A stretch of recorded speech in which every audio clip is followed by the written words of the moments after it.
மாவை சேனாதிராஜா ஐயாவினுடைய அரசியல் பயணம் என்பது பட்டுக்கோட்டை மண்ணில் தான் இருந்து ஆரம்பிக்கப்பட்டது.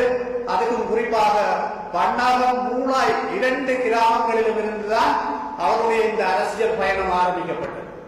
அரசியல் பயணம் ஆரம்பிக்கப்பட்ட இந்த இடத்தில் இப்படியான ஒரு நினைவஞ்சலி நிகழ்வு ஏற்பாடு செய்யப்பட்டிருப்பது காலத்திற்கு பொருத்தமான ஒன்றாகத்தான் எல்லோராலும் பார்க்கப்படும். ஏனென்று சொன்னால், சேனாதி ராஜா ஐயா என்பவர் சாதாரண மனிதன் அல்ல. அவர் மிதவாத அரசியலுக்குள் ஒரு பெரும் சரித்திரம். எத்தனையோ தலைவர்கள் வந்திருக்கிறார்கள், போயிருக்கிறார்கள். ஆனால் நீண்ட காலமாக வடக்கு கிழக்கு தமிழர் தாயகமெங்கும் அவருடைய காலடி படாத இடமே இல்லை, காலடி படாத கிராமங்கள் இல்லை. அப்படியான ஒரு தலைவன் தமிழ் தேசியத்தினுடைய ஒற்றுமைக்கு எத்தனையோ சகிப்பு தன்மைகளையும், எத்தனையோ விட்டுக் கொடுப்புகளையும், எத்தனையோ பறிப்புகளையும் தாண்டி பயணித்திருக்கிறார். குறிப்பாக இந்த தமிழ் தேசிய கூட்டமைப்பு உருவாக்கப்பட்ட பிறகு தமிழீழ தேசிய தலைவர் மேலது வேலுப்பிள்ளை பிரபாகரனால் மிகவும் விரும்பப்பட்டவர் மாவை சேனாதிராஜா ஐயா அவர்கள். தலைவர் மாவை அன்னை என்றதுக்கு அடுத்த சொல்லக்கூடியதாக இருக்கார். அப்படியான ஒரு பெரும் மதிப்பு வைத்து அவருடன் கூடவே அந்த அரசியல் பயணத்தை செய்தவர். ஏனென்றால் தலைவர், தேசிய தலைவர் பிரபாகரன் அவர்களும் எங்களுடைய இந்த வட்டுக்கோட்டையில் மூளாய் பன்னாகம் மண்ணில் இருந்துதான் அவருடைய அந்த விடுதலை போராட்ட பணியும் ஆரம்பிக்கப்பட்டது. ஆகவே விடுதலை போராட்ட பணியாக இருக்கலாம், மிதவாத அரசியல் தலைவர்கள். இன்றைக்கு தந்தை செல்வநாயகம் ஐயாவுடைய பூர்வீகம் எங்களுடைய தோல்புறம் மண் வட்டுக்கோட்டை. ஆகவே இந்த 2 அரசியல் துருவங்களும் இந்த மண்ணில் தான் இருந்து ஆரம்பிக்கப்பட்டிருக்கிறது. இந்த மண்ணிலிருந்து அந்த ஆரம்பிக்கப்பட்ட அரசியல் இது நிலைப்பாடுகளாக இருந்தாலும் தலைவர் சேனாதிராஜா ஐயா அவர்கள் எல்லோரையும் ஒன்றிணைத்து அரவணைத்து போகக்கூடிய ஒரு ஒற்றுமை மிக்க, ஒரு திரைமை மிக்க தலைவனாக இருந்தார். இறுதி காலங்கள் மிக என்னை பொறுத்தவரையில் அவருடைய இறுதி காலங்களில் அவருடன் சந்திக்கின்ற பல நாட்கள் எனக்கு கிடைத்தது. வீட்டில் கூட 3 தடவை போய் சந்தித்தேன்.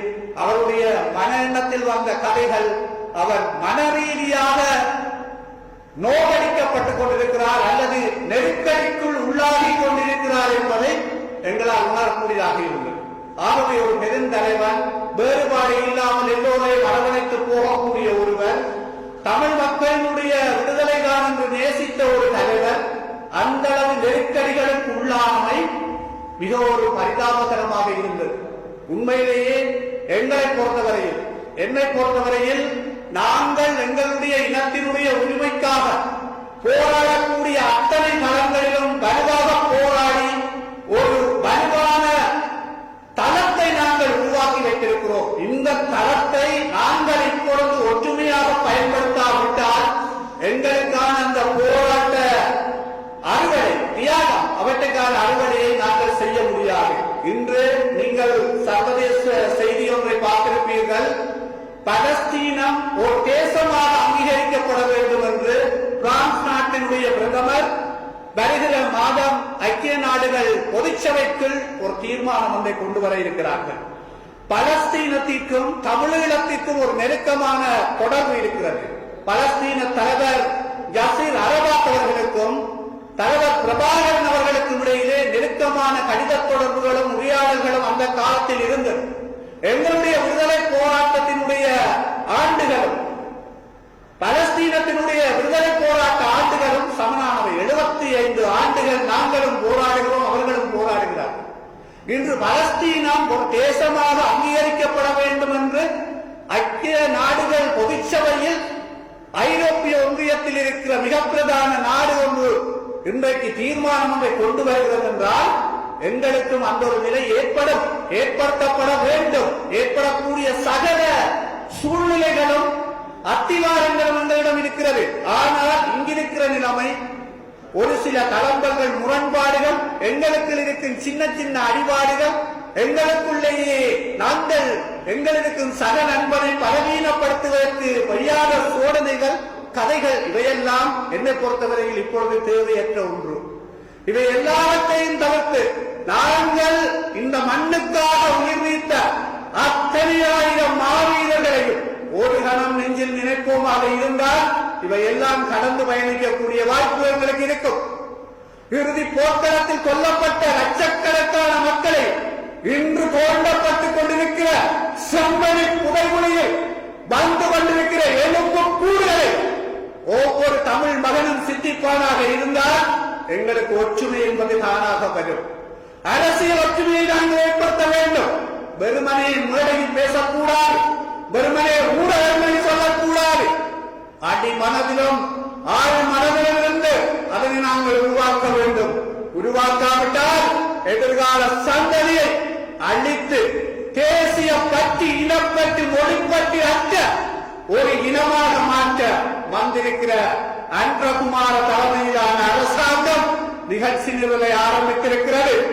புதிய கல்வி சீர்திருத்தம் நீங்கள் நினைப்பது போல எங்களுடைய மாணவர்கள் மீது கரிசனை கொண்டு அல்ல, அதாவது வரலாறு, மொழி, தேசியம் என்பவை எல்லாவற்றையும் இளமை காலத்திலேயே அப்புறப்படுத்தி தொழிற்கல்வி, வாழ்க்கை என்பது தொழிற்கல்விதான், தொழில்தான், சம்பளம் வருவதுதான் என்ற நோக்கில் ஒரு கல்வி திருத்தத்தை கொண்டு வந்து இந்த நாட்டில் பல இன மக்கள் வாழ்கின்ற இந்த நாட்டில் சிறுபான்மை இனங்கள், சிறிய எண்ணிக்கையில் இருக்கிற தேசிய இனங்கள், அதாவது தேசியம், மொழி, வரலாறு என்று சிந்திக்கக்கூடாது என்ற வகையில் தான் ஒரு நீண்ட கால அடிப்படையில் தான் அந்த திட்டம் உருவாக்கப்படுகிறது. ஆகவே ஒவ்வொரு தமிழ் மக்களும் இதை சரியாக புரிந்து கொள்ள வேண்டும். அன்றகுமார அரசாங்கம் வெறுமனே தமிழ் மக்கள் மீதோ அல்லது முஸ்லிம் மக்கள் மீதோ பழைய தமிழ் மக்கள் மீதோ எந்த கரிசனையும் கிடையாது. கரிசனை கிடைத்திருக்குமாக இருந்தால் 10 மாதங்கள் கடந்து கொண்டிருக்கிறது. ஆக்கப்பூர்வமாக எஞ்சி இருக்கிற இரட்டை பெருமாளத்தில் இருக்கிற அரசியல் கைதிகளை விட்டிருக்கலாம். பயங்கரவாத தடை சட்டத்தை நீக்கி நல்லெண்ண வழிபாட்டை ஏற்படுத்தி இருக்கலாம். வடக்கு கிழக்கு அவர்களால் தான் பிரிக்கப்பட்டது, அதனை மீள நினைத்து நல்லெண்ண வழிபாட்டை ஏற்படுத்தி இருக்கலாம். இவை ஒன்றுமே நடக்காது. இங்கு ஒன்றுமே நடக்கிறதுக்கான வாய்ப்புகள் இல்லை. நாங்கள் மீள மீள ஏமாறப் போகிறோமா அல்லது அவர்களை பார்த்து நாங்கள் பரவசப்பட போகிறோமா என்பதுதான் எங்கள் முன்னால் இருக்கிற கேள்வி. ஆகவே இங்கிருக்கிற ஒவ்வொருவரும் சிந்திக்க வேண்டும். இந்த நாட்டுக்குள் நீதி இல்லை. இந்த நாட்டுக்குள் நீதி மன்றத்தினூடாக கிடைத்திருக்குமாக இருந்தால் முல்லைத்தீவு மாவட்ட நீதிபதி சரவணராஜாவோடு இருக்க முடியாது. அதுவே எங்களுக்கு ஒரு சிறந்த உதாரணம்.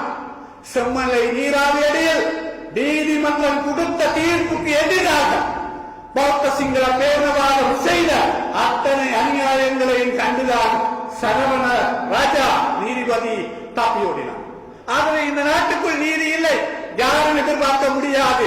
உண்மையை கண்டறியுங்கள் என்று கடிதம் எழுதுவதே மிக பெரும் முட்டாள்தனம்.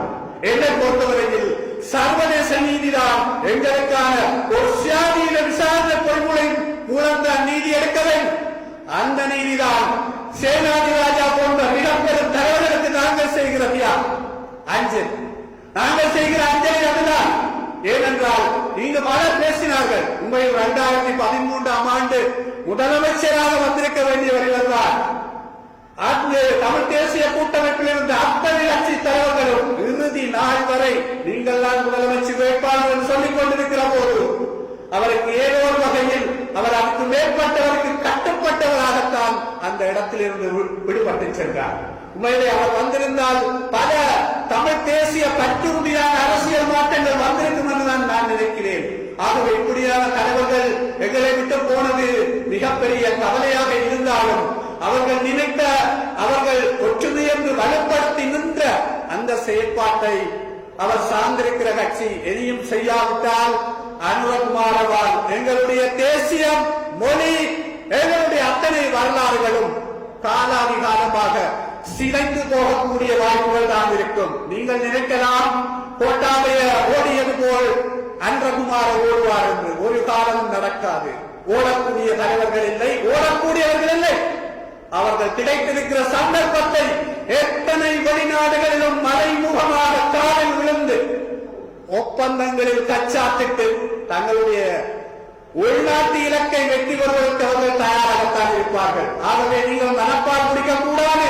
சர்வதேசங்கள் நெருக்கடி கொடுக்கும், இவர் ஓடுவார், இவர் ஓடினார், எந்த வருவார் என்று நீங்கள் யாரும் மனப்பால் முடிக்க அப்படி குடித்தால் அது எங்களுடைய அரசியல்